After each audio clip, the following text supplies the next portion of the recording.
Hi guys, আজি গৰু বিহু। ৰজাঘৰ প্ৰজাঘৰ আজি আটায়ে সৰু-সজাইত বিহুক বিশ্ব দৰবাৰলৈ লৈ যাবলৈ গিনিজ বুকত নাম অন্তৰ্ভুক্ত কৰিবলৈ ব্যস্ত হৈ আছে। আৰু এই চেগতে আমি কুটুম্ব সুৰক্ষা পৰিষদ অসম আৰু মাৰোৱাৰী যুৱ মঞ্চ গুৱাহাটীৰ সৌজন্যত গুৱাহাটীৰ বশিষ্ঠত গৰু বিহু উদযাপন কৰিবলৈ লোৱা হৈছে। বলক আমি তালৈকে যাওঁ। শীৰ্ষক আলোচনাত মুখ্য আলোচক হিচাপে অংশগ্ৰহণ কৰি আমাক কৃতাৰ্থ কৰাৰ হেতু আমি কুটুম্ব সুৰক্ষা পৰিষদে আপোনাক পৰম আন্তৰিকতাৰে ধন্যবাদ আৰু কৃতজ্ঞতা জ্ঞাপন কৰিলোঁ। মা কামাখ্যাই আপোনাক সৃষ্টিশীলতা আৰু সঞ্জীৱনী শক্তি প্ৰদান কৰক। মহাপুৰুষ শ্ৰীমন্ত শংকৰদেৱ গুৰুজনাই প্ৰদান কৰক গুৰুৰ পৰম কৃপা। পৰম আন্তৰিকতাৰে শ্ৰী সত্যৰঞ্জন বৰা, কেন্দ্ৰীয় সভাপতি, কুটুম্ব সুৰক্ষা পৰিষদ, শ্ৰী বলেন দাস, সাধাৰণ সম্পাদক, কুটুম্ব সুৰক্ষা পৰিষদ, ডক্টৰ উচ্চাৰণ ডেকা, মুখ্য সম্পাদক, বৌদ্ধিক আৰু মানসিক উত্তৰণ বিভাগ, কুটুম্ব সুৰক্ষা পৰিষদ, শ্ৰী ৰাধা দেৱী, মুখ্য আহ্বায়িকা, কুটুম্ব মাতৃশক্তি পৰিষদ।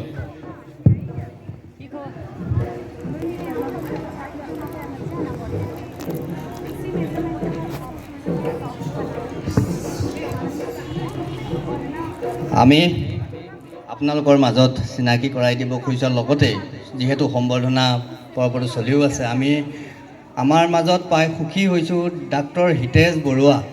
আপোনালোকে চিনি পায়, এগৰাকী নিষ্ঠাবান সফল উদ্যমী উদ্যোগী, নেম কেয়াৰ হস্পিটেলৰ যিগৰাকীক আমি নেম কেয়াৰ হস্পিটেল বুলিয়েই জানো। আচলতে বহুতে নেম কেয়াৰ হস্পিটেল মানে হিতেশ বৰুৱা আৰু অসমৰ স্বাস্থ্য মানে নেম কেয়াৰ হস্পিটেল মানে হিতেশ বৰুৱা।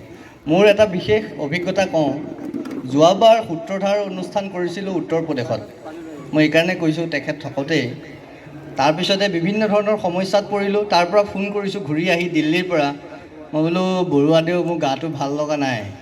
কৈছে আপুনি এটা কাম কৰক, পোনে পোনে আহি হস্পিটেলত সোমাই দিয়ক। মই আহি হস্পিটেলত সোমাই দিলোঁ। 10 দিনমান তেওঁ ৰাখিলে। তাৰপিছত ওলাই অহা সময়ত কৈছে, প্ৰথমে কৈছে ভাল হৈ যাব, ওলাই অহা সময়ত কৈছে অৱস্থা ভালে নাছিলে, নোসোমোৱা হয় দিগদাৰ আছিলে। তাৰমানে মোক বচালে। আজি সেইকাৰণে মই ইয়াত থিয় হৈ আছোঁ। গতিকে মোৰ ফালৰ পৰা আজি এই বশিষ্ঠাশ্ৰম দেৱালয় প্ৰাংগণত মই তেখেতক আন্তৰিক ধন্যবাদ আৰু কৃতজ্ঞতা জ্ঞাপন কৰিছোঁ। আৰু আমাৰ নিমন্ত্ৰণ ৰক্ষা কৰি তেখেত আহি ইয়াত উপস্থিত হোৱাৰ কাৰণে পুনৰবাৰ কুটুম্ব সুৰক্ষা পৰিষদৰ ফালৰ পৰা আমি তেওঁক কৃতজ্ঞতা জ্ঞাপন কৰিছোঁ। আৰু তেখেতক এখিনি ফুলাম গামোচা আৰু এটি মমেণ্ট আপোনাৰ টেবুলত ৰাখিবলৈ, সকলোকে ৱালত ৰাখিব দিছোঁ, আপোনাক টেবুলত ৰাখিবলৈ আমি এখনি সম্বৰ্ধনা পত্ৰৰে অভিনন্দন পত্ৰৰে তেওঁক অভিনন্দন জ্ঞাপন কৰিব খুজিছোঁ। অভিনন্দন পত্ৰৰে গতিকে তেখেতক অভিনন্দন জ্ঞাপন কৰিবলৈ মই আমাৰ পৰিষদৰ কিশোৰ শৰ্মা, বলেন দাস আহ্বান কৰিছোঁ। আহক সকলো আহক, আমাৰ হিতেশ বৰুৱা ডাঙৰীয়া, ডক্টৰ হিতেশ বৰুৱা ডাঙৰীয়া আহক।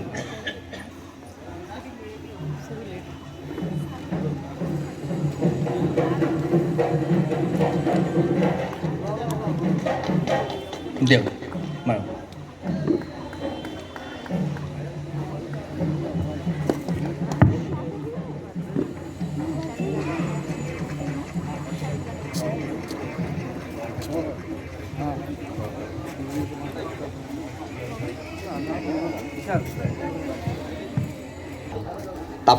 তাপস দাই আপোনাৰ অভিনন্দন। এইখন এইখন মোৰ হাতত আছে।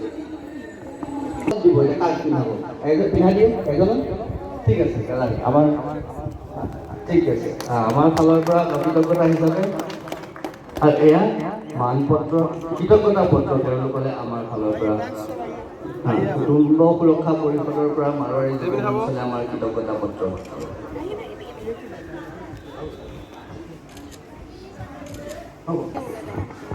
ধন্যবাদ ৰিতেশ ভূঞা, ধন্যবাদ। অসমত থাকোঁ আৰু অসমীয়া নাজানিম এইটোতো হ'ব নোৱাৰে। অলপ ভাঙা ভাঙাই কম, কিন্তু কম অসমীয়াতে কম। পূৰ্বোত্তৰ প্ৰদেশীয় মাৰোৱাৰী যুৱ মঞ্চ লুইত পৰিয়া বিহু সন্মিলন আয়োজক শাখা গুৱাহাটী কামাখ্যা, গুৱাহাটী গ্ৰেটাৰ, গুৱাহাটী প্ৰগতি, গুৱাহাটী প্ৰফেশ্যনেল, গুৱাহাটী সমৃদ্ধি, গুৱাহাটী উদয়, গুৱাহাটী শিৰোজ, বেলতলা শিখৰ। গৰু বিহু আয়োজনৰ আমি কুটুম্ব সুৰক্ষা পৰিষদক ধন্যবাদ আৰু লগতে বহাগ বিহুৰ হিয়া ভৰা শুভেচ্ছা যাচিছিলোঁ। ধন্যবাদ।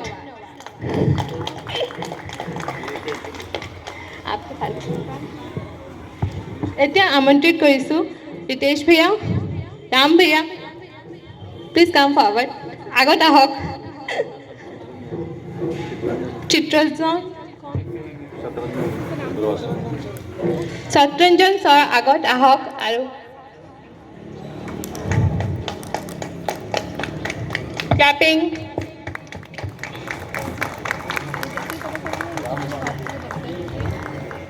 বিহুৰ ডাঙৰ প্ৰগ্ৰাম ফেঞ্চি বজাৰত কৰিম। যোৱাবাৰো আমি কৰিছোঁ গৌশালাত, বহুত ডাঙৰ প্ৰগ্ৰাম কৰিছোঁ, 2 দিন প্ৰগ্ৰাম আছিলে। তাৰ মাজত বহুতকেইটা ছিংগাৰ আহিছিলে, আমাৰ চি এম ছাৰ সমজুল ভট্টাচাৰ্যজী চবেই আহিছে আৰু এবাৰো আহিব। তো আপোনাৰ চবক নিমন্ত্ৰণ জনাইছোঁ, আপুনি চবেই আহিব গোটেই দিন পৰিচ্ছেদ। এইটো এটা অত্যন্ত তাৎপৰ্যপূৰ্ণ, গুৰুত্বপূৰ্ণ আৰু এটা অৰ্থবহ সামাজিক অনুষ্ঠান। আৰু সামাজিক অনুষ্ঠান বুলি কওঁতে জীৱনৰ লগত জড়িত প্ৰতিটো কথাই সামাজিক অনুষ্ঠানৰ লগত সংলগ্ন হৈ থাকে। শিক্ষা, দীক্ষা, ধৰ্মীয় চিন্তা, দৰ্শন গোটেইখিনি সামাজিক চিন্তাৰ লগতে আচলতে থাকে। গতিকে এই আজিৰ সভাৰ অতি শ্ৰদ্ধাৰ সভাপতি মহোদয়, আমাৰ বৰাদেৱ আৰু মাৰোৱাৰী যুৱ মঞ্চৰ ভাতৃবন্ধুসকল সকলোকে অভিনন্দন জ্ঞাপন কৰিছোঁ এই পবিত্ৰ দিনত। আৰু এই পবিত্ৰ দিনটো এই কাৰণে আজি আৰম্ভ হৈছে যে আমি গৰু বিহু হিচাপে এই পবিত্ৰ দিনত আমি উপনীত হৈছোঁ হওক।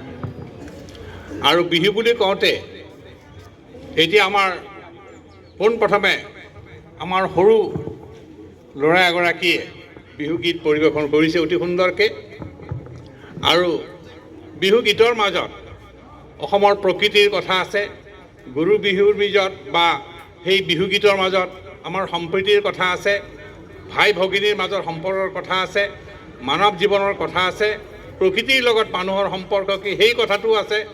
প্ৰকৃতি যদি বিধ্বস্ত হয় মানুহৰ জীৱনো বিধ্বস্ত হ'ব, এই কথাবিলাকো কিন্তু গীতৰ মাজত সন্নিৱিষ্ট হৈ আছে।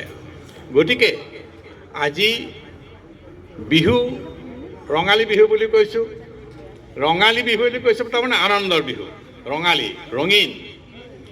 কিন্তু এই বিহুটো হয়তো আমি অসমৰ জাতীয় জীৱনত ইয়াক বিহু বুলি কৈছোঁ, বহাগ বিহু বুলি কৈছোঁ, ৰঙালী বিহু বুলি কৈছোঁ। কিন্তু ভাৰতবৰ্ষৰ বিভিন্ন ঠাইতো কিন্তু বহাগ মাহটো বিশেষকৈ সনাতন যিটো আমাৰ ধৰ্মীয় আদৰ্শ, সেই আদৰ্শত কিন্তু বহাগ মাহৰ গুৰুত্ব অসীম, বহুত গুৰুত্ব আছে। আৰু আজি কৰ্ণাটকৰ পৰা আৰম্ভ কৰি আজি অৰুণাচল প্ৰদেশলৈকে যিখিনি আমাৰ সনাতন যিটো আদৰ্শ, সনাতন যিটো জীৱনচৰ্যা, সেই চৰ্যাত কিন্তু বহাগ মাহৰ এটা সাংঘাতিক গুৰুত্ব এটা আছে। আৰু বহাগ মাহতেই বোধকৰো গুৰুত্বটো এইকাৰণে বাঢ়িছে যে খেতি পথাৰৰ যিটো কামটো বহাগ মাহৰ পৰাই আৰম্ভ হয়। আৰু খেতি পথাৰ মানে সৃষ্টিৰ কথা আছে। গতিকে সৃষ্টিৰ লগত, মাটিৰ লগত আমাৰ সম্পৰ্ক, নিবিড়ত সম্পৰ্ক আছে। গতিকে মই নমস্কাৰ দিছোঁ, সেৱা জনাইছোঁ। আৰু মই আৰম্ভণিতে কৈছোঁ দেই, মোৰ দ্বাৰা কথা তেনেকুৱা নোলায়। মই খালি গান গাব পাৰোঁ, কিন্তু তাকো আজি নহ'ব, অকণমান ভইচটো প্ৰব্লেম হৈ আছে। মই সত্যৰঞ্জন বৰাক মোৰ ধন্যবাদ জ্ঞাপন কৰিছোঁ, মোক আজি ইনভাইট কৰিছে। আৰু ইয়াত আহি মই বহুত সনাতন ধৰ্ম, হিন্দুত্বৰ কথা শুনিব পাওঁ, যোনটো মই বাহিৰত ক'তো নাপাওঁ। বৰ্ষৰ ওলগ জনাইছোঁ। কুটুম্ব সুৰক্ষা পৰিষদ সঁচাকৈ মনোগ্ৰাহী অনুষ্ঠান। এই অনুষ্ঠানৰ সভাপতিদেৱ, আজিৰ সভাত উপস্থিত আমন্ত্ৰিত অতিথিবৃন্দ, আজিৰ সভাত উপস্থিত আমন্ত্ৰিত দৰ্শকবৃন্দ, অসমীয়া জাতিটোক এই বিহুৱে জীয়াই ৰাখিছে। বিহু আমাৰ স্বাভিমান, বিহু আমাৰ মান, বিহু আমাৰ সন্মান। গতিকে এই বিহুৰ আজিৰ এই বিশেষ দিনটোত গৰু বিহুৰ দিনাখন কুটুম্ব সুৰক্ষা পৰিষদে যিটো প্ৰচেষ্টা হাতত লৈছে, মই শলাগিবই লাগিব এইটো কাৰণে যে গৰু বিহুৰ দিনাখন সুন্দৰভাৱে গৰুৰ পূজা, যিটো আমি গৰু বিহুৰ দিনাখন গৰু ধুৱাওঁ, গৰু পূজা কৰোঁ, সেই পৰম্পৰাগত কামখিনি আজি কুটুম্ব সুৰক্ষা পৰিষদে কৰিছে।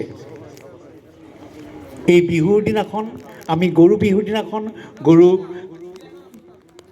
নদী বা দীঘলতি দীঘল পাত গৰু চাৰো জাত জাত বাপৰ সৰু মাৰ সৰু তই হবি বৰ গৰু। এই যে সংস্কৃতি নুবুজায়। জাতি বুলি ক'লে এটা আমাৰ কালচাৰ, সংস্কৃতি, বিভিন্ন ধৰণৰ ভাষা সংস্কৃতিৰ সংমিশ্ৰণ লৈ আমি ইয়াৰ লগতে এটা জাতি আন এটাৰ লগত হৃদয় স্পন্দন হয়, ভাতৃত্ব প্ৰেম হয়, মৰম আৰু সকলো লগত ভাল পোৱা মৰম চেনেহ জাগি উঠে। এই অসমীয়া ৰাইজ দেখা নাই আগতে, তেওঁলোকে জগতক আমি আমাৰ শেষৰটো কাৰ্যসূচীলৈ অংশগ্ৰহণ কৰিবলৈ আহ্বান কৰিছোঁ।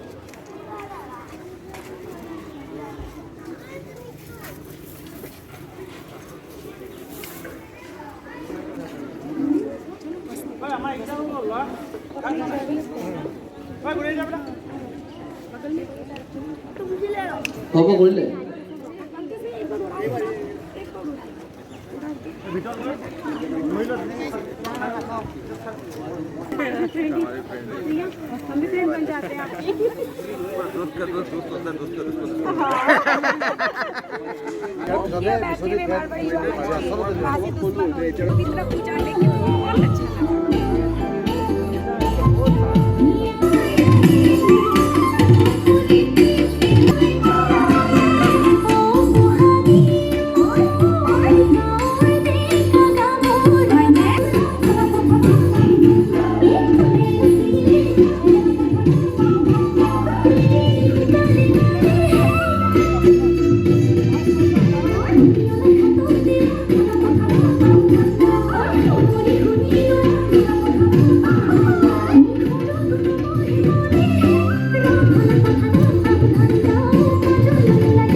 জ্বলি যাব নহয়, ধোঁৱাটো ওলাব দিছে, ধোঁৱাটোহে লাগে, ধোঁৱাটো দিছে, নহ'লে জ্বলি যাব লাগিব।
আমাৰ গোহালি ঘৰটো যে আছে, গোহালি ঘৰটোত গৰুক এনেকৈ গা ধৰাই ৰছী বহুত অসমীয়াই নিজৰ ল'ৰা ছোৱালীক গাটো যেনে মানে মাক দেউতাকে নিশিকায়।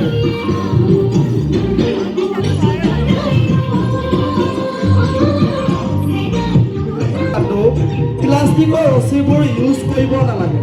কিয় নালাগে? সেই গাই এজনী বা সেই গৰুটোৱে ডিঙিত কষ্ট পায়। সেইটো কাৰণে সাধাৰণতে মহাভাৰতৰ